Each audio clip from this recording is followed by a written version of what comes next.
बहुत गहराई में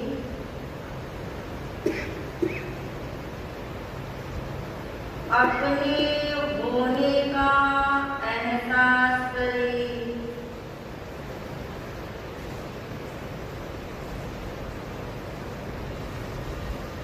मैं कौन हूँ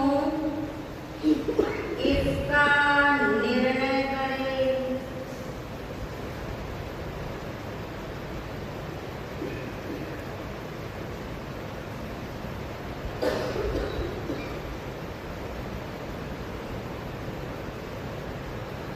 निर्णय पूर्वक अनुभव करें, महसूस करें।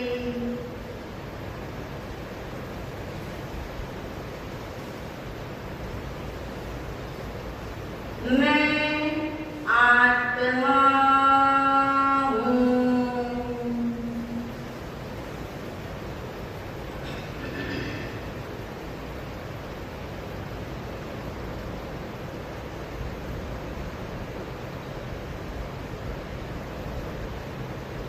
मैं आत्मा ही हूँ।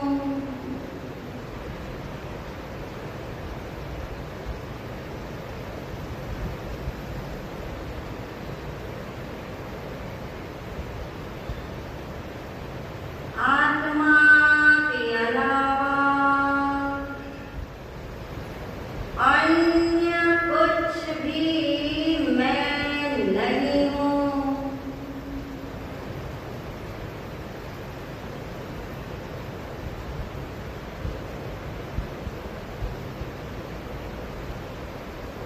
मैं शुद्ध आत्मा हूँ। मैं शुद्ध आत्मा हूँ।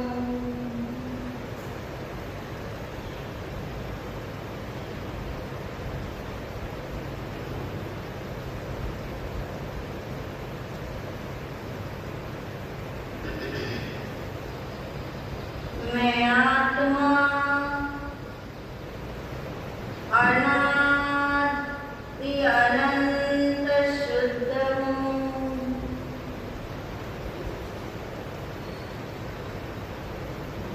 नित्य शुद्ध हूँ। अखंड शुद्ध हूँ।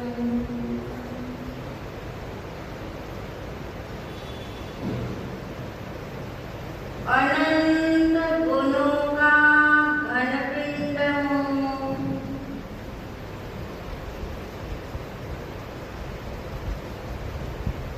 ये शरीर अनंत उद्गल परमाणुओं का पिंड है। ये शरीर अनंत उद्गल परमाणुओं से बना है। मैं आत्मा किसी भी चीज से बना नहीं हूँ। किसी ने मुझे बनाया नहीं है। इसलिए मैं अनादि अनंत हूँ।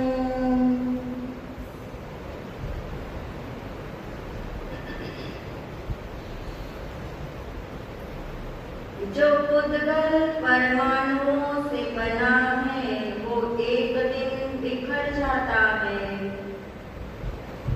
मैं आत्मा किसी भी चीज से बना नहीं हूँ। इसलिए शरीर के बिखरने पर भी, शरीर के नहीं रहने पर भी मैं तो रहता हूँ। इसलिए मैं नित्य हूँ, शाश्वत हूँ, ध्रुव हूँ।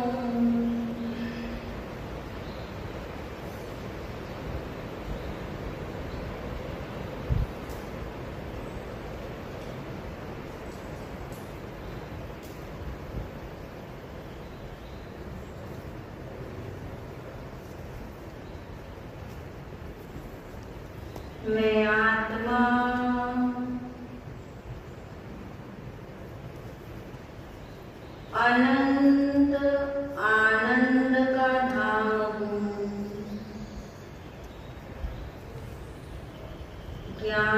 का भंडार हूँ। मैं किसी के कारण नहीं हूँ, किसी के लिए भी नहीं हूँ।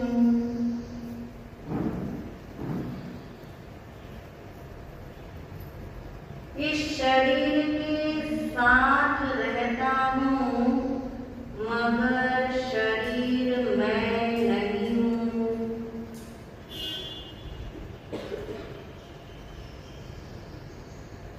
जहाँ ज्ञान है वहाँ मैं हूँ। मैं अपने अनंत गुणों में हूँ। मैं अपने ही प्रदेशों में हूँ। मैं ऐसा घनपिंड हूँ जिसमें किसी का प्रवेश नहीं।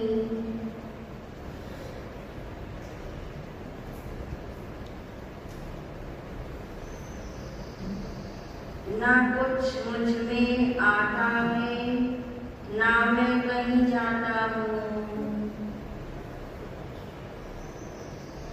जैसा हूँ वैसा ही हूँ। जहाँ हूँ वही हूँ। जिसमें हूँ उसमें ही हूँ। मैं शुद्ध आत्मा हूँ। मैं शुद्ध आत्मा हूँ।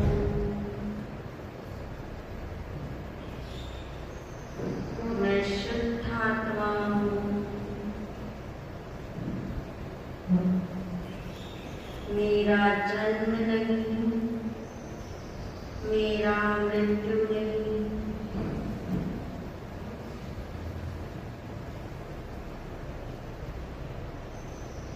जिसका जन्म है, जिसका मृत्यु है, मैं उससे अनादिकाल से जुदा ही हूँ।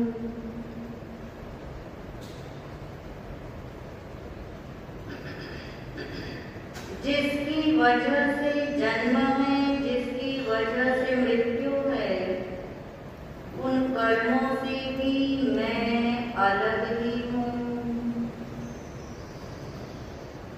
इसलिए मैं शुद्ध आत्मा हूँ, परमात्मा हूँ, सिद्ध भगवान जैसा हूँ। मैं भगवान आत्मा हूँ। मैं भगवान आत्मा हूँ। इस आत्म भाव से अपने को बारंबार भावित करें।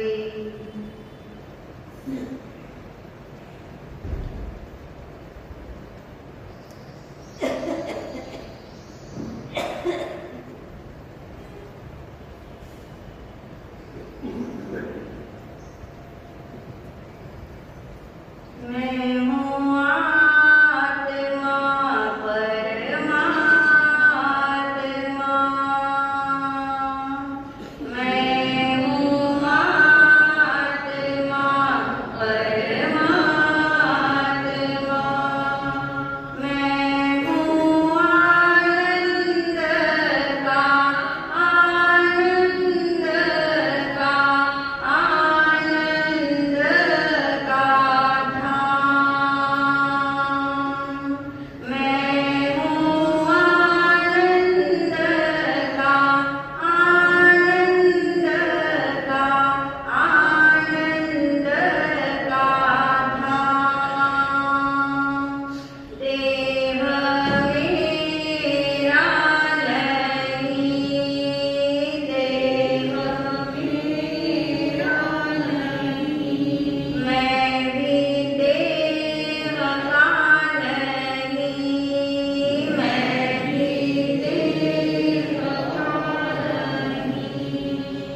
परम श्रद्धा परोपकारी महाराज श्री के चरणों में अनंत वंदन नमन।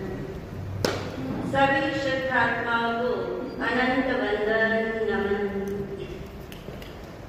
एक घड़ी इधर सामने रख दीजिए। भाव शब्द मैं कहती हूँ और उससे आगे का वाक्य आपने पूर्ण करना है। उसके आगे का सेंटेंस आपने पूर्ण करना है। भाव बोलिए। भाव नहीं बोलना आपने, आगे का सेंटेंस पूरा करना। भाव मैं बोल दूंगी, डैश डैश आपने पूर्ण करना है आज। भाव बोलिए। आत्मा की प्रॉपर्टी है, भाव जैन दर्शन का आधार है, भाव मेरी निजी संपदा है और भाव का प्रभाव सर्वत्र होता है। भाव का पहला प्रभाव स्व यानी अपने पर पड़ता है।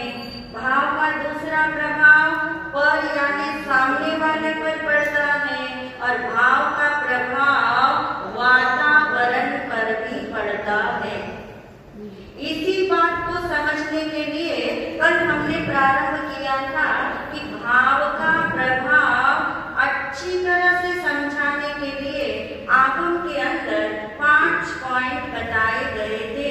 भाव का प्रभाव नंबर 1 द्रव्य पर पड़ता है, नंबर 2 क्षेत्र पर, नंबर 3 काल, नंबर 4 भाव और 5वां था भाव। कोई एरिया नहीं छोड़ा। द्रव्य की महिमा हमने जानी कि कैसा भाव का प्रभाव रहता है। क्षेत्र की बात हमने करी और काल की बात भी कर चुके थे कि भाव का प्रभाव काल पर पड़ता है। कौन कौन से काल पर पड़ता है? तीनों काल पर पड़ता है। इसलिए शब्द याद रखिए, भाव का प्रभाव त्रैकालिक है, तीनों काल पर पड़ता है। और आपका होमवर्क था कि वर्तमान में कब पड़ेगा, भूतकाल में कब पड़ेगा, भविष्यकाल में कब पड़ेगा, कि एक साथ पड़ेगा, एक साथ पड़ेगा। पूरा निर्णय हो चुका आपका इसमें, क्योंकि जो भाव आया है वो एक समय का है, वो वर्तमान का है और वो वर्तमान का भाव प्रभाव लाता है। कहाँ कहाँ? वर्तमान पे भी लाता है, अतीत पे भी लाता है। कैसे लाता है वो कल हमने क्लियर कर लिया। और भविष्य पर भी पड़ता है। आज हम जानेंगे भाव का प्रभाव भाव पर पड़ता है। कैसा लग रहा है? भाव का प्रभाव भाव पर पड़ता है। अभी तक क्या था? द्रव्य अलग था, वस्तु अलग थी, भाव अलग थे। अभी तक क्षेत्र समझ आता था, स्थान अलग अलग है, भाव अलग है। स्थान को भाव नहीं है, आत्मा को भाव है। काल की बात भी समझ आ रही थी कि काल, तीनों काल पर भाव का प्रभाव पड़ता है। मगर आज क्या समझना है हमने? भाव का प्रभाव किसमें पड़ता है? भाव पर। इसलिए सबसे पहले भाव के प्रकार जान लेंगे। और कल हमने चित्र भी किया था, भाव कितने प्रकार के हैं? 3। नंबर 1 अशुभ भाव, शुभ भाव, शुद्ध भाव। 3 प्रकार के भाव में और भाव का प्रभाव किस पे पड़ता है? भाव पे। तो ये 3 भाव जब समझ आ जाएंगे तब हमें पता लग जाएगा भाव का प्रभाव कैसे भाव पर पड़ता है। मगर उससे पहले इतना याद रखिए, अगर भाव का प्रभाव भाव पर नहीं पड़ता तो क्या होता? जस्ट इमेजिन, क्या होता? भाव का प्रभाव यदि भाव पे नहीं पड़ता तो क्या होता? आज तक जितनी आत्माएं सिद्धालय में गई है वो किसके कारण गई है? भाव के कारण गई है। भाव के प्रभाव पड़ी है। भाव का प्रभाव किसमें पड़ा है? भाव पे। भाव का प्रभाव वस्तुओं पे पड़ने से मोक्ष नहीं मिलता। भाव का प्रभाव स्थान या काल पे पड़ने से आपको कोई लाभ नहीं हो सकता। मगर भाव का प्रभाव भाव पे कैसे पड़ता है ये समझ आ जाए तो बहुत बड़ी क्रांति हो सकती है, बहुत बड़ी साधनाएं मिल सकती हैं, बहुत ज्यादा सावधानी भी आ सकती है।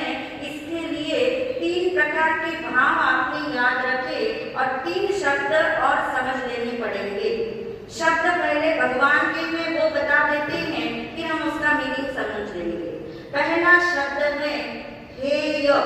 हेय बोल के देख लीजिए, हेय। हे यानी छोड़ने लायक, हे यानी छोड़ने लायक। दूसरा शब्द है गेय। गेय यानी जानने लायक, समझने लायक। तीसरा शब्द है उपादेय। उपादेय यानी ग्रहण करने लायक, अपनाने लायक, ग्रहण करने लायक। तीन भाव के नाम इधर हो गए, अशुभ, शुभ, शुद्ध भाव। हेय, गेय, उपादेय। अब आप तो बिल्कुल मैच बैठाने में तो माहिर हैं आप। अब आप मुझे बता देंगे कौन सा शब्द किसके साथ मैच कराओगे। अशुभ भाव के साथ हेय, गेय लगेगा, इसमें तो कोई आपको प्रॉब्लम नहीं। हे यानी छोड़ने लायक। अशुभ भाव छोड़ने लायक है, ये सभी जानते हैं। एक बच्चा भी जानता है पाप नहीं करना चाहिए, पाप से कर्म बंद होता है, पाप से सभी डरते हैं, पाप के फल से डरते हैं, पाप को सब छोड़ना चाहते हैं। यानी जो हेय है उसे सब हेय कर देना चाहते हैं, छोड़ देना चाहते, इसमें कोई प्रॉब्लम नहीं है। अब आया शुभ भाव। शुभ भाव क्या है? जैसे अशुभ भाव पाप है, ऐसे शुभ भाव क्या है? पुण्य है। शुभ भाव पुण्य है। शुभ भाव जो सत्कर्म आप करते हो वो भी शुभ भाव की वजह से है।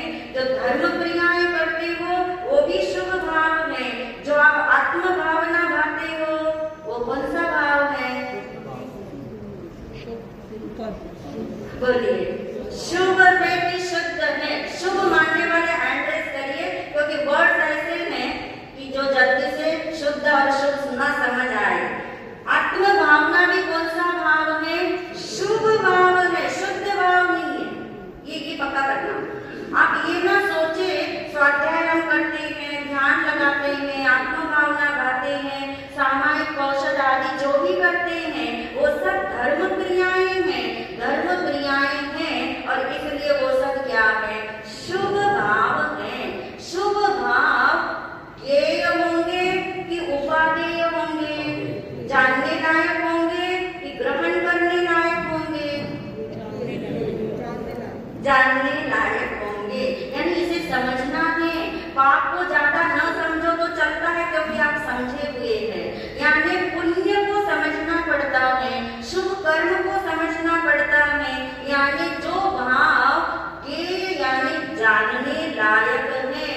और तीसरा रह गया अब तो शुद्ध भाव। और शुद्ध भाव कैसे होंगे? ग्रहण करने लायक है। समझने हम क्या जा रहे हैं? भाव का प्रभाव भाव पे पड़ता है, उसकी ये भूमिका है। अब मैं 3 शब्द बोलती हूँ, तब आपको एकदम ये दोनों बातें क्लियर हो जाएगी। कौन से भाव के अंदर प्रवृत्ति की जाए? प्रवृत्ति यानी प्रवेश किया जाए, प्रवृत्ति यानी कार्यान्वित किया जाए, कार्य किया जाए। कौन से भाव से निवृत्ति ली जाए? तो निवृत्ति में तो आप श्योर हो कि कौन से भाव से लेनी है? अशुभ से लेनी है। और प्रगति कौन से भाव में की जाए? शुद्ध भाव में प्रगति, शुभ भाव में प्रवृत्ति, अशुभ से निवृत्ति। तो भाव का प्रभाव भाव पर समझने के लिए 3 बातें आपने याद रख ली। फिर से एक बार कंक्लूड कर देते हैं। अशुभ से निवृत्ति, अशुभ भाव से निवृत्ति, शुभ भाव में प्रवृत्ति, शुद्ध भाव में प्रगति। अशुभ को छोड़ना है, शुभ को जानना है, समझना है, उसमें अटकना नहीं है। और शुद्ध में क्या करनी है? प्रगति करनी है, यानी उसको उपादेय मानना है। भाव का प्रभाव भाव पर कैसे पड़ेगा? पहले तो ये मालूम पड़े, आपके जो भाव है वो एक जैसे रहते हैं क्या हमेशा? कितनी कितनी देर में बदलते हैं? पल पल में पलट जाते हैं। भाव पल पल पलट जाते हैं। कौन से भाव पलटते? सभी भाव पलट रहे हैं। अशुभ भाव भी पलटते हैं, शुभ भाव भी पलटते हैं। इन अशुभ और शुभ भावों का पलटना अच्छा है कि नहीं? अशुभ और शुभ भाव का पलटना अच्छा है या नहीं? कितनी बार आपको लगता है ना शुभ भाव इतने अच्छे आ रहे हैं, पलटे ना, ये ऐसे ही बने रहे। और अशुभ भाव जो आ रहे हैं वो क्या हो जाए, मेरे से दूर हो जाए, हट जाए, हटाने के लिए भी हम क्या करते, प्रयास करते हैं। पर सबका ये अनुभव है, अनुभव भगवान ने तो जो बताया, मगर सबका ये अनुभव है। अशुभ यहाँ पर क्या नहीं होता, हटता नहीं है हटाने से, और शुभ भाव यहाँ पे टिकता नहीं है टिकाने से। यानी जो हटाने से हटता नहीं, जो टिकाने से टिकता नहीं, जो पल पल क्या हो रहा है, पलट रहा है। और अगर ये भाव ना पलटे तो क्या होगा, फिर तो जो शुभ करेगा, शुभ भाव होंगे, उसको तो हमेशा के लिए उसके क्या होंगे, शुभ भाव होंगे। तो अच्छा होगा कि नहीं, शुद्ध में कैसे जाएंगे, मोक्ष तो कभी हो ही नहीं सकेगा। इसलिए शुभ भाव के टिके रहे तब भी मोक्ष नहीं, और अशुभ भाव तो टिके रहे तब तो कोई मोक्ष है ही नहीं। यानी इनका पलटना ही साधना का सूत्र है, इनका पलटना ही शुद्ध में प्रगति है, इनका पलटना ही शुभ में अटकने नहीं देता है। इन भावों का पलटना ही अशुभ से क्या दे देता है, निवृत्ति दे देता है। इसलिए भावों का तथ्य समझ में आ गया तो आपको आगे एक गहरी बात पता लगेगी कि इस भाव का प्रभाव भाव पर कितना गहरा है, कितना गहरा है। क्षेत्र की गहराई नापी थी एक बार, अब भाव की गहराई नापे, उसके लिए एक प्रश्न लेते हैं भगवती सूत्र का। भगवान महावीर स्वामी जी से गौतम स्वामी जी ने पूछा, भंते ये कर्म के बंध का कारण क्या है, क्योंकि जब तक कर्म है तब तक आप कहाँ हो, संसार में हो, अपने घर में नहीं, घर से चले भी जाओगे तो भी कर्म है, इस जन्म से चले जाओगे तो भी कर्म है। कर्म तो तब तक रहेंगे जब तक क्या नहीं मिलता, मोक्ष नहीं मिलता। तो उसका कारण क्या है, इस कर्म बंध का कारण क्या है। और साथ ही दूसरा प्रश्न पूछा गौतम स्वामी जी ने कि इस कर्म बंध का यानी मुक्ति का, कर्म मुक्ति का क्या कारण है, यानी कर्म बंध के निवारण का क्या कारण है। दो प्रश्न हैं, दो प्रश्न बिल्कुल अपोजिट है। यानी कर्म बंध का कारण जानना है और कर्म निवारण का यानी कर्म मुक्ति का कारण जानना है। और भगवान ने ओनली वन वर्ड आंसर, शुभ भाव और कर्म बंध का भाव से ये उत्तर भगवान ने नहीं दिया, ये उत्तर नहीं दिया। यानी दो प्रश्न समझ आ गए, कर्म बंध का कारण, कर्म मुक्ति का कारण पूछा है, कैसे बनते हैं नहीं, कारण पूछा है, भाव है। दोनों का आंसर भगवान की भाषा में भाव भी नहीं था, बहुत सुंदर शब्द है, जिन्होंने शास्त्र पढ़े उन्हें शब्द याद होंगे, बहुत सुंदर शब्द है। क्या बोला, प्रभाव भी नहीं बोला, भाव भी नहीं बोला, प्रमाद भी नहीं बोला। प्रमाद से तो कर्म बनेगा, मुक्ति तो नहीं होगी ना। यानी आप देखिए दो एकदम अपोजिट जा रहे प्रश्न, दो अपोजिट प्रश्नों का उत्तर एक हो तो भी कोई बात नहीं, समझाया जा सकता है, पर उत्तर वन वर्ड का हो, एक ही शब्द का हो, और वो शब्द कितना मौलिक है। भगवान ने एक ही शब्द दिया, शास्त्र का शब्द है परिणाम। ये वाला परिणाम नहीं जो आप हिंदी में बोलते हैं, रिजल्ट वाला नहीं, शब्द है भगवती सूत्र के परिणामे बंधे परिणामे मोक्षे। यानी परिणाम के कारण कर्म बंधन है और परिणाम के कारण ही कर्म मुक्ति है। और परिणाम शब्द का मीनिंग भाव है, परिणाम शब्द का मीनिंग भाव है।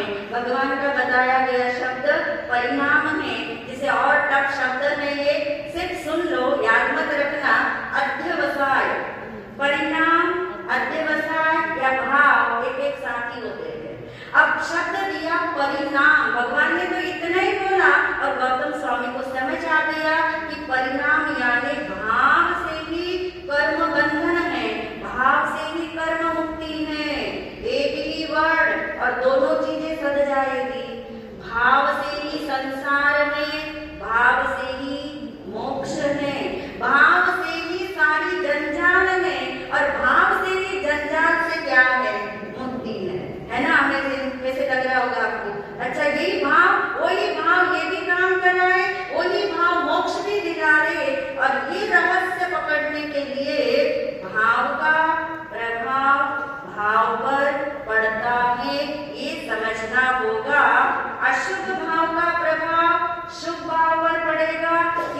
भाव का प्रभाव अशुभ भाव पर पड़ेगा, दोनों का पड़ेगा। ये समझ आ रहा है? क्योंकि रोजमर्रा के आपके उदाहरण है, दोनों का प्रभाव एक दूसरे पर पड़ता है। कैसे पड़ता है? जब शुभ भाव आएगा तो अशुभ भाव क्या होगा? दब जाएगा, निवृत्ति हो जाएगी, यानी मंद हो जाएगा, खत्म नहीं होगा। खत्म हो जाता तो बहुत सुंदर बात होती। क्षय नहीं कहा, निवृत्ति कहा, उपशम का दबना कहा, उतनी देर के लिए थमना कहा। जैसे अभी आप प्रवचन में बैठे हैं, शुभ भाव धारा में बैठे हैं, तो जितनी देर आप ऐसे बैठे हैं, उतनी देर के लिए बहुत सारे अशुभ भाव जो आ सकते थे, मैं ये नहीं कह रही कि इस समय आपके मन में अशुभ भाव नहीं आ रहा होगा, ये गारंटी तो कोई भी नहीं दे सकता, ये तो आप जान सकते हैं। पर इतना कह सकते हैं कि जो अशुभ भाव इस समय आपके भीतर में उठ रहे होंगे, उठ तो रहे होंगे, मगर आपके हावी नहीं हो रहे होंगे। ये तो बात पक्की है ना?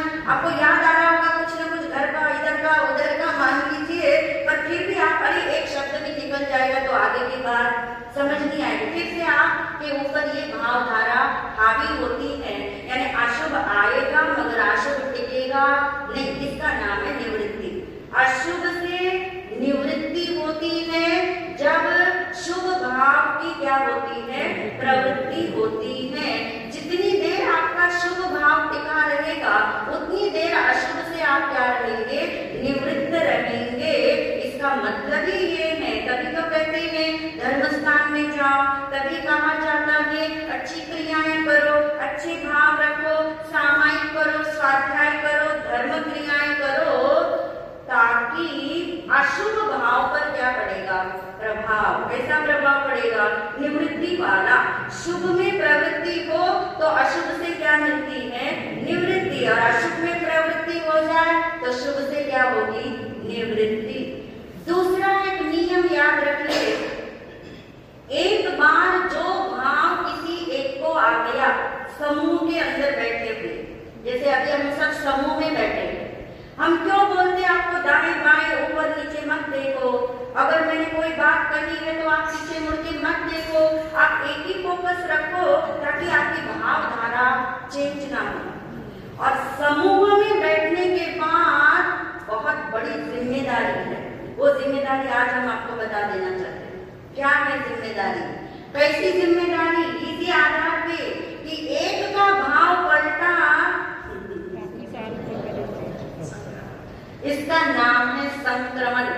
संक्रमण का मतलब, अगर आप देखिए ना, सबको पता है भाव तो आप नहीं पकड़ पाते, पर मान लीजिए अभी मैंने कोई बात इधर देख के कही, सब लोग पीछे मुड़ के देखोगे कि नहीं?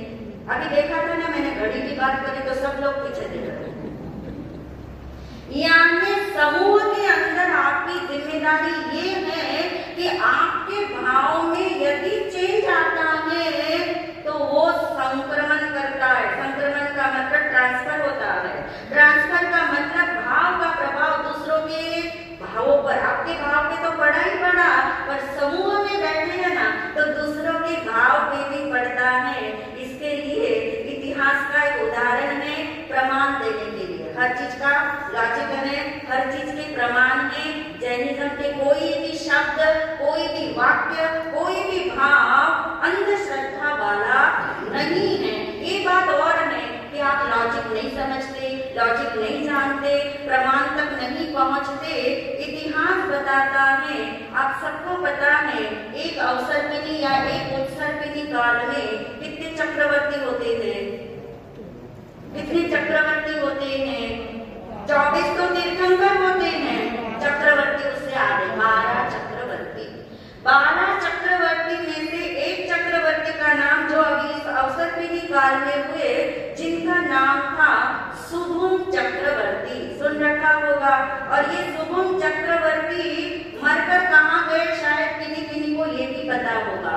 नियम याद रखिए, चक्रवर्ती यदि दीक्षा ले लेते हैं तो या तो देवलोक या मोक्ष में निश्चित रूप से जाएंगे, और नहीं लेते हैं, भोगों का त्याग नहीं करते, तो निश्चित रूप से कहाँ जाते हैं? 7वीं नरक में। शुभम चक्रवर्ती कहाँ गए? 7वीं नरक में गए। अब वो कैसे गए? उनका जो निमित्त बना वो सुनने वाला है, जो ये बताता है कि एक के का प्रभाव दूसरे के भाव पर कैसे संक्रमण करता है, कैसे संक्रमित होता है। 16,000 देवता चक्रवर्ती के चरणों में प्रतिदिन हाजिर रहते। चक्रवर्ती की आंख खुलती है, 16,000 देवता हाथ जोड़ के खड़े होते हैं कि आज के दिन की आज्ञा बताए। और सुगुम चक्रवर्ती ने आज के दिन की आज्ञा दी उनको कि 16,000 देवता मिलकर मेरे रथ को खींचेंगे। आज मेरी यात्रा समुद्र यात्रा है, एक भी देव यहाँ नहीं रहेगा। 16,000 देव मेरे रथ को खींच के मुझे समुद्र पार ले जाएंगे। यात्रा शुरू हो गई। रथ कितना बड़ा होगा कल्पना करके देखो। और 16,000 देवता उसे खींच रहे हैं और एक देवता के मन में भाव आया। ऐसा भाव आया कि कितने देवता मिलकर चला रहे, 16,000। यदि मैं एक, उस देवता के मन में भाव आया, यदि मैं एक इस रथ को नहीं चलाऊंगा तो भी चलेगा, क्योंकि और मेरे अलावा कितने चला ही रहे थे, 15,999 देवता चला रहे हैं। एक मैं नहीं चलाऊंगा तो चलेगा। अब क्या हुआ? समझ आ गया आपको भाव का संक्रमण। ये कभी मत सोचना यहाँ बैठे बैठे कम से कम कल प्रवचन में नहीं आएंगे तो चलेगा। भावना भाई कि कल नहीं, मुझे निरंतर क्या करना है, प्रवचन में आना है। अब ऐसा संक्रमण हुआ, एक देव में भाव आया, उसने रथ में जुटा हुआ है, रथ खींच रहा है, अभी उसने रथ को चलाना छोड़ा नहीं है, उसी समुद्र यात्रा में वो है साथ साथ। मात्र भाव आया, और समूह की बात कर रहे हम, एक को क्या भाव आया कि सबको वही भाव उसी समय आया। सबने ये सोचा मैं एक नहीं चलाऊंगा तो चलेगा। और आप सोच सकते हैं जब सबके मन में ये भाव उठा होगा तो घटना क्या घटी? रथ समुद्र में गिर गया। उस क्षण सुगम चक्रवर्ती की मृत्यु हुई। उन्हें 7वें नरक में ही जाना था।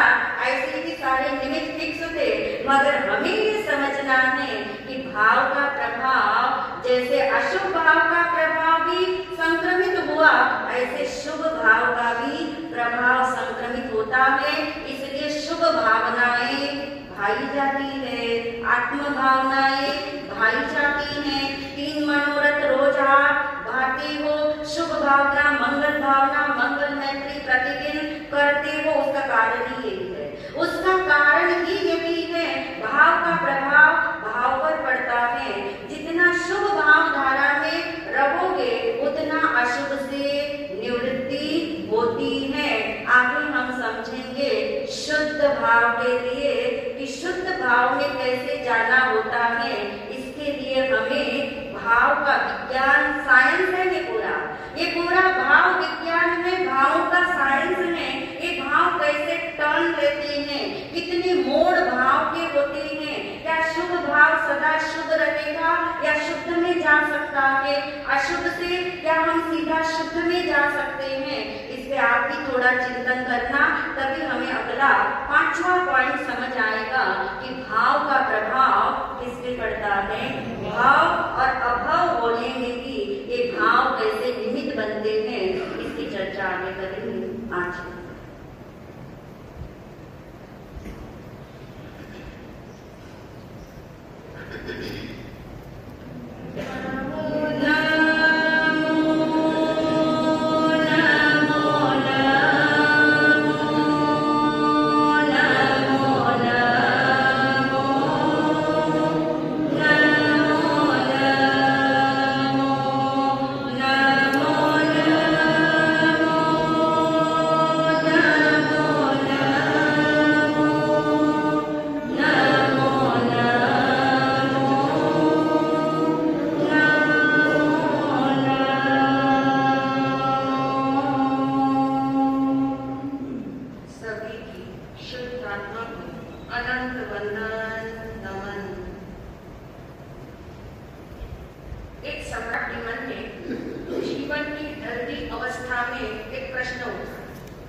चिंतनात्मक प्रश्न है और किसी को ये उठ सकता है कि जीवन तो मेरा, कहते हैं बाउंड्री को क्रॉस करने वाला है, जीवन बाउंड्री को टच करने वाला है और बाउंड्री टच करे उससे पहले जीवन क्या है वो मैं समझ लूं, जीवन का अर्थ क्या है वो मैं समझ लूं, जीवन किस लिए मिला था उसको मैं समझ लूं और उसको समझने के लिए 500 विद्वान उसने बुलाए। 500 विद्वानों ने मिलकर के 500 ग्रंथ उनके सामने प्रस्तुत किए कि 500 ग्रंथों के अंदर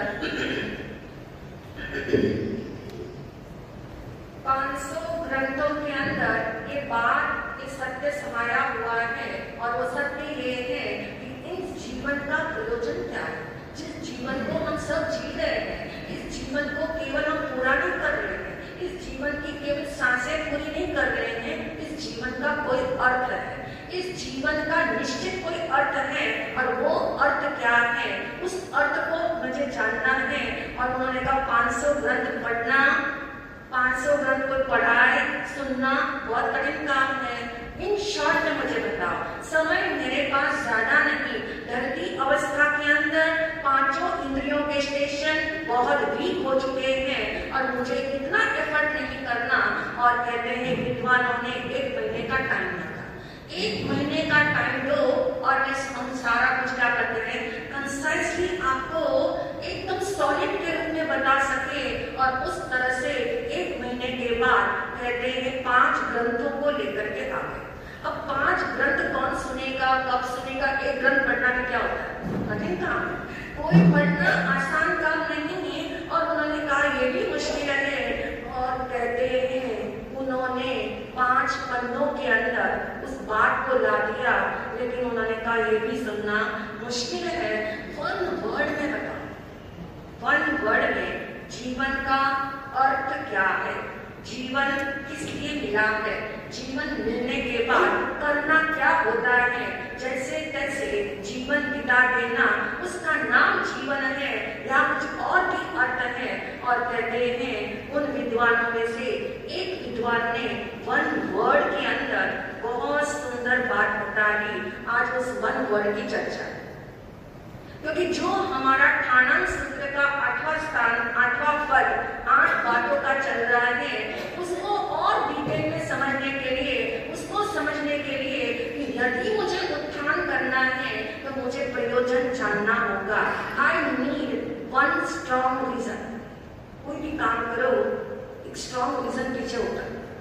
यदि मूवमेंट करनी है तो स्ट्रॉन्ग रीजन आपके पास ना हो, आपकी इच्छा को प्रेरित करने वाला कोई काम ना हो, कोई विजन ना हो, तब तक आप प्रेरित नहीं होते हो यहाँ आने के लिए। कोई स्ट्रॉन्ग रीजन सबका है, चाहे कोई भी रहा हो, कुछ भी रहा हो, लेकिन 1 स्ट्रॉन्ग रीजन चाहिए कोई काम निरंतर करने के। यदि वो काम आप 1 दिन करना चाहते हो, वो 1 दिन के लिए भी आपको एक रीजन चाहिए। लेकिन वो काम आप निरंतर करना चाहते हो, बहुत स्ट्रॉन्ग रीजन चाहिए। और वो स्ट्रॉन्ग रीजन वो कहते हैं सम्राट जो है वो जानना चाहते हैं क्या रीजन है जिससे जीवन मिला हुआ है, क्या प्रयोजन है, इस प्रयोजन को मैं जानना चाहता हूँ। और 1 वर्ड के अंदर आंसर दिया गया था, शब्द दिया गया था और वो शब्द है संधि काल। जीवन का अर्थ संधि काल। संधि शब्द तो आप समझते हो, संधि यानी जैसे कहते 2 समय मिलते हैं तब संधि काल चलता है। इस समय 2, जैसे शाम का सूरज अस्त होने वाला है, दिन का छिपने वाला है, रात स्टार्ट होने वाली है, उसको हम कहते हैं संधि काल। और आप जानते हैं संधि काल कितने बार आता है? 1 दिन में 2 बार। सुबह का भी संधि काल होता है, शाम का भी संधि काल होता है। तो 1 वर्ड के अंदर आंसर था संधि काल। संधि काल शब्द बहुत बड़ी मायना रखता है। हमें लगता है बहुत साधारण शब्द है, साधारण होने पर भी बड़ा स्पिरिचुअल शब्द है। ये स्पिरिचुअलिटी के और ले जाने वाला शब्द है संधि काल। संधि काल का मतलब है हमें अवसर दे रहा है। जैसे दिन छिपने वाला है तो उस समय अवसर आया है इसको जलाने का, दीपक जलाने का, लाइट जलाने का, प्रकाश करने का अवसर आया हुआ है। यानी कोई भी संधि काल हो जो बीता है और जो आने वाला है उसका पुरुषोत्तम काल होता है। तो जीवन जो मानव का मिला हुआ है ये संधि काल है, अवसर है। चाहो तो उठ जाओ, चाहो तो गिर जाओ, चाहो तो उठो और चाहो तो गिरो, जैसा करना हो पूरी स्वतंत्रता है। कोई प्रकार की इसमें कोई बाधा नहीं डालता। यदि कोई चाहता है मैं अपनी इंडस्ट्री को ग्रो करूं, बहुत सारे उसको बाधक तत्व आएंगे, उसके अंदर बाधाएं भी आएगी, लेकिन सारी बाधाओं को पार कर सकता है यदि उसके भीतर में उल्लास है, अंदर में संवेग है, अंदर में लालसा है और कुछ करने की तमन्ना है, वो आगे बढ़ जाता है। ऐसे भी कुछ यदि कोई चाहता हो मेरा जीवन 100% जो है मीनिंगफुल होना चाहिए, मेरे को इतना सुंदर जीवन मिला, इतनी अच्छे पुण्य के उदय से सारे अवसर मिले और 100% मैं उसको सफल करना चाहता हूँ, तो भगवान महावीर ने शब्द दिया है जीवन परमार्थ में बीते। शब्द क्या है? परमार्थ, परम अर्थ में जीवन जिसका बीता हो वो 100% क्या कर रहा है? अपनी इन्वेस्ट कर रहा है। उसने अपने जीवन को 100% परमार्थ में इन्वेस्ट कर दिया, यानी 100% उसकी सफलता है। परमार्थ शब्द का अर्थ कोई बता सकता है? परम अर्थ, परम अर्थ किसके हैं? परम शब्द यानी क्या? परम, श्रेष्ठ, परम यानी श्रेष्ठ। श्रेष्ठ अर्थ के लिए जीवन जो जिया जाता हो उसका नाम है परमार्थ। और आपको पता है इस संसार में सर्वश्रेष्ठ कौन है? कौन है सर्वश्रेष्ठ? किसको श्रेष्ठ कहेंगे? कौन सा श्रेष्ठ हमें लगता है? क्या श्रेष्ठ लगता है? आत्मा। मुझसे बढ़कर मेरे लिए कोई श्रेष्ठ नहीं, मेरे लिए तो मैं ही श्रेष्ठ हूँ, मेरी निःशुद्ध आत्मा ही मेरे लिए श्रेष्ठ है, मैं ही अपने लिए हूँ। यानी परमार्थ शब्द का अर्थ ये लेना कि परम अर्थ जिसमें निहित है वो मैं ही, वो कोई दूसरा नहीं, वो कोई दूसरा तीसरा नहीं है। यानी अपनी निज शुद्ध आत्मा के लिए आप जो कुछ करते हो वो परमार्थ के लिए जीवन जीना हुआ, यानी टॉप लेवल का जीवन जीना हो, 100% सक्सेसफुल जीवन जीना हो, तो परमार्थ के लिए जीवन जियो और उससे थोड़ा नीचे उतरना। मान लो कि किसी की ऐसी भूमिका नहीं है, इसका मतलब क्या जिए नहीं हो? इसका अर्थ बताया। दूसरा शब्द भगवान महावीर ने दिया परार्थ। पहला था परमा, अब शब्द है परार्थ। परार्थ यानी पर के प्रयोजन से, पर के लिए।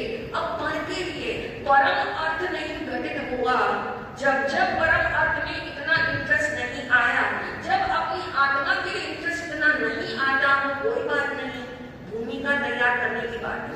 भूमिका धीरे धीरे तैयार होती है और भूमिका के लिए भगवान महावीर ने बता दिया परार्थ में लग जाओ। कुछ समय ऐसा हो जो पर के लिए होता हो और उसके लिए ध्यानांग सूत्र का 8वां पद, 4 पद को हमने सुन लिया उत्थान करने के लिए, वो परमार्थ वाले थे। जो 4 हमने अब तक सुने वो किससे संबंधित है? परमार्थ से संबंधित है। और शेष 4 जो है वो परार्थ से संबंध रखता है। तो 4 हम परमार्थ वाले एक बार रिपीट कर लें, जो कुछ लोग नए आए हैं उनको भी पता लग जाए। नंबर 1 श्रेष्ठ धर्म को सुनो, श्रेष्ठ धर्म को सुनो। अभी तक नहीं सुने हुए श्रेष्ठ आत्म धर्म को सुनने के लिए तत्पर होना, ये पहला उत्थान वाला काम है। नंबर 2 का हमने सुना, जो सुना है श्रेष्ठ धर्म को उसको आचरने के लिए हमको तत्पर हो जाए, उसका नाम है सेकंड उत्थान वाला कार्य।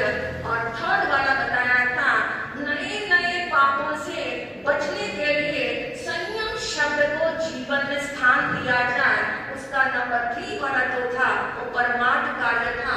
नंबर 4 वाला कल हमने सुना कि जो पुराने पाप हैं, जो पाप ऑलरेडी डन हो चुके हैं, जो कर्म हमारे बंध चुके हैं, उन कर्म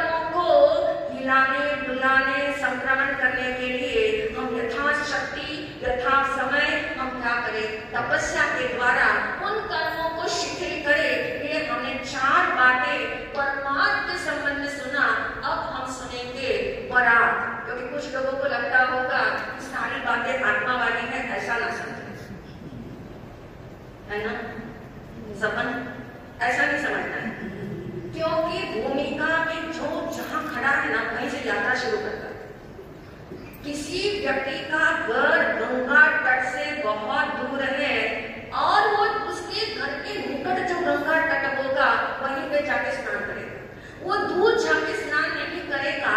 ऐसे ही जो जहां खड़ा है, हर एक के लिए भगवान महावीर ने कहा मोक्ष का मार्ग जो है भले ही अलग अलग बताया गया, सबका मोक्ष मार्ग भिन्न भिन्न है, सबके लिए ओपन है, सबके लिए जो है अनंत सुख का मार्ग ओपन कर दिया गया है। लेकिन जो जहां खड़ा है वहीं से चल सकता है। कोई ये ना सोचे किसी को बहुत ज्यादा पता है, किसी को बिल्कुल कुछ नहीं पता, कोई फर्क नहीं, क्योंकि आत्मा सबकी समान है, संभावना सबकी समान है। जब आत्मा समान है, आत्मा का वैभव समान है, उनकी संभावना समान है, तो इस बात का फर्क ही रखना छोड़ दो कि मुझे आत्मा की बात समझ नहीं आती या समझने में मुझे पेन लेना पड़ता है, जरा सोचना पड़ता है। ऐसी बात नहीं, क्योंकि जो जहां खड़ा है वहीं से यात्रा शुरू करे। तो अभी हमने परमार्थ के लेवल की बात सुनी, अब आज से हम सुनेंगे परार्थ के लेवल की पहली बात बताई कि जो असहाय है उनको सहयोग देने के लिए तत्पर रहो, क्योंकि आत्मा तक पहुंचने के लिए भूमिका बनानी पड़ती है। कोई डायरेक्ट जा सकता है, कोई भूमिका बना के जा सकता है, जैसी जिसकी सुविधा है, जैसी जिसकी पात्रता है वैसी बात बनती है। तो इतना ही समझ लेना कि यदि कोई व्यक्ति यहाँ से यात्रा शुरू करना चाहता है, जो असहाय है उसको तत्पर होकर के मुझे इसको सहयोग देना, जो अनाश्रित है उसको मुझे आश्रय देने का भाव जागा है। अब आप देखिए दोनों बातें साथ लेके भी चल सकते हैं। ऐसी कोई बात नहीं कि जो इसमें लग जाएगा उसमें नहीं लगेगा। ये तो भूमिका तैयार की जा रही है। मानवता शब्द जो है वो कहते हैं भगवता शब्द के लिए, भगवता की ऊंची बातें समझने के लिए, ऊंची बात को साधने के लिए मानवता बिल्कुल जरूरी है, उसके बिना आगे बढ़ नहीं सकते। तो मानवता का पहला लेवल सहयोग देने की तत्परता।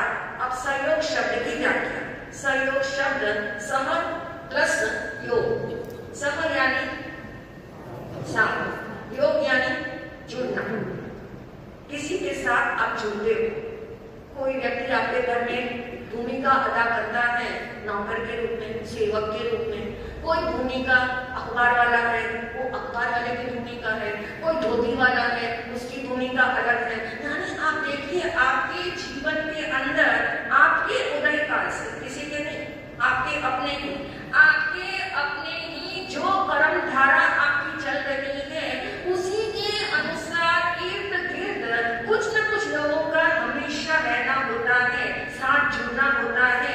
कुछ व्यक्ति ऐसे हैं जो बिल्कुल कहना चाहिए आपके ऊपर आश्रित है, कुछ ऐसे हैं जो सलाहकार के रूप में आपके सामने हैं, कुछ ऐसे हैं जो मार्गदर्शक के रूप में आपके सामने हैं। जो जैसा जिसकी भूमिका है और जैसे आपके कर्म का उदय है वैसी वैसी भूमिका वाले इर्द गिर्द आ जाते हैं। और यहाँ पर प्रश्न ये है, अनाश्रित को और असहाय को सहयोग देने के लिए तत्पर होना। शब्द है तत्पर। तत्पर शब्द का अभिप्राय हमने पकड़ लिया था कि इसको क्या देना, प्रायोरिटी देना, इसको प्राथमिकता देना, इसको वजन देना, इस पर जोर देना, इसी को मुख्यता देना, इसी के ऊपर जो है हम जो है थोड़ा चिंतन मनन कर सके। और इसलिए सहयोग शब्द बहुत इंपॉर्टेंट है। और इसीलिए तत्वार्थ सूत्र के अंदर बहुत सुंदर बात आचार्य कुमार स्वामी जी ने बता दी, और वो था परस्परोपग्रहो जीवाना। शब्द बहुत सुना है, कई लोगों को तो सूत्र याद भी होगा, कई जगह पे सिंबल के रूप में, आप जैन सिंबल के रूप में कितनी जगह बनवाते हो उसको सिंबल को। कौन सा सिंबल है वो?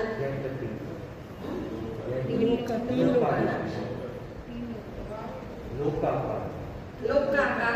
और कोई देखा हुआ है वो भी है, परस्परोपग्रहो जीवाना। परस्पर शब्द क्या है? परस्पर यानी एक दूसरे के साथ, एक दूसरे का परस्पर उपग्रह है। उपग्रह यानी उपकार है, एक दूसरे का सहयोग लिए बिना हम जी नहीं सकते। आप एक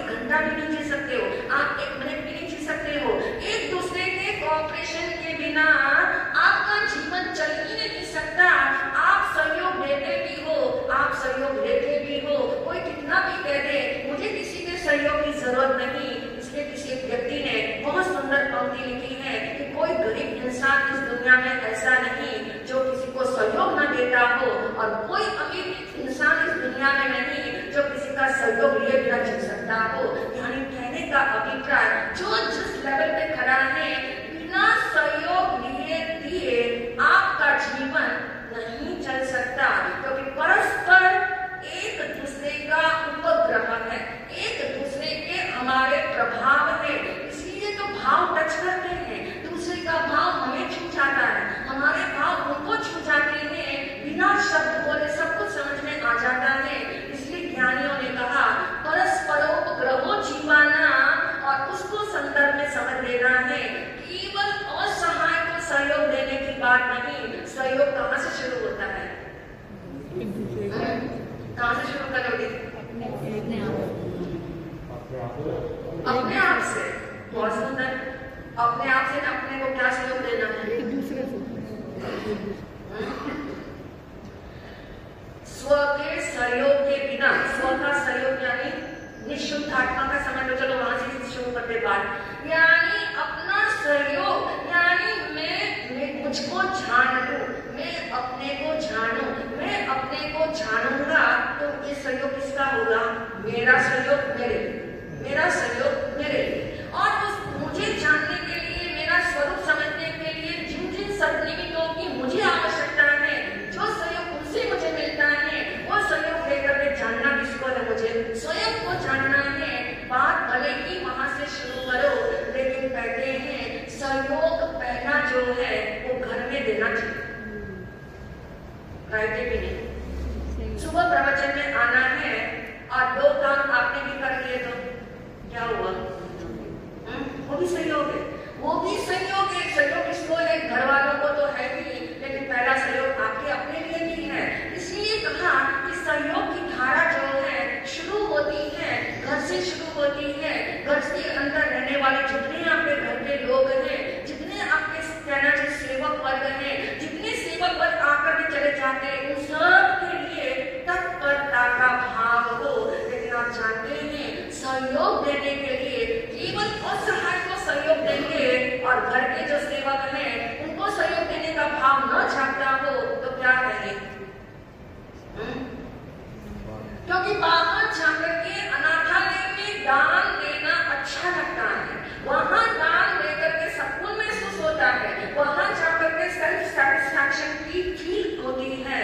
लेकिन ये फील जो है आपको अपने घर से भी आ सकती है। जब घर में इतने प्रसंग होते हो, उस समय ये समझ में आ जाए कि बस इनको भी मेरी नीड है, इस समय मेरी तत्परता जो है सहयोग देने की उन लोगों के साथ हो जाए, तो इनके भाव कभी सहयोग वही दे सकता है जिसकी सद्भावना, क्योंकि सहयोग का मूल जो है वो सद्भावना है। बिना सद्भावना के सहयोग दिया नहीं जा सकता, सहयोग दिया नहीं जा सकता।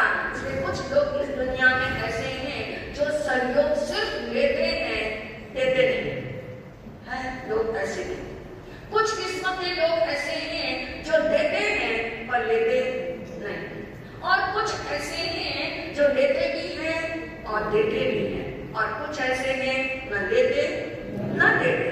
अब अलग अलग सबकी लाइफस्टाइल है, अलग अलग विचारधाराएं हैं। एक ही व्यक्ति की विचारधारा कभी कभी पलट जाती है। पहले तो लेता था, अब लेता नहीं है, पहले देता था, अब देता नहीं है।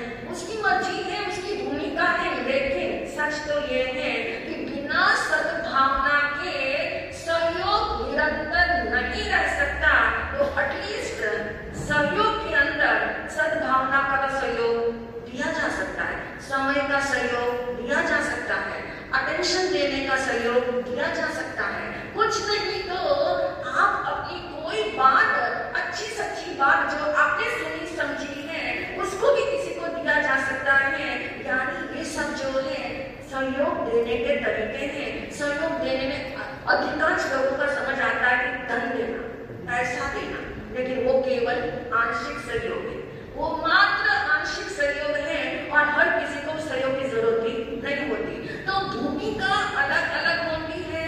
हर भूमिका के अंदर, हर परिस्थितियों के अंदर आपको उस समय समझ में आना चाहिए कि इस व्यक्ति को कौन से सहयोग की जरूरत है और मैं सहयोग कर रहा हूँ। ऐसी बात नहीं नहीं। और इसलिए ज्ञानियों ने कहा कि सहयोग किसी को देने के लिए अपने सुख का बलिदान करने की तत्परता, क्योंकि कई बार ऐसा होता है हम सहयोग तो देना चाहते हैं लेकिन अपनी लाइफस्टाइल में कोई फर्क नहीं पड़ना चाहिए। मेरा जो सिस्टम है, मैंने जैसा अपने लिए जो जो सुविधाएं जुटा रखी हैं, उन सुविधाओं के अंदर कोई कमी न रख के हम किसी को सुविधा देना चाहते हैं, हम किसी को सहायता पहुंचाना चाहते हैं, हम किसी को सहयोग देना चाहते हैं। लेकिन भगवान महावीर कहते हैं यदि कोई व्यक्ति कोई एरिया के अंदर जाकर के अपनी सुख सुविधा का त्याग करके यदि किसी को सहायता पहुंचाता है तो वो उसका कहना चाहिए वो लेवल है कि एक दिन वो परमार्थ की तरफ क्या हो जाता है, प्रवेश कर जाता है। वो परार्थ में अधिक देर तक नहीं रह सकता, वो परमार्थ में चला जाएगा। तो एक बात जो है कि अनाश्रित को आश्रय देने में तत्पर रहो और सहाय को सहाय करने में तत्पर रहो, तो निश्चित ही एक दिन हमारा परार्थ से परमार्थ की ओर जाना निश्चित बनेगा। इन्हीं भावों के साथ पहुंचे। बोलिए भगवान महा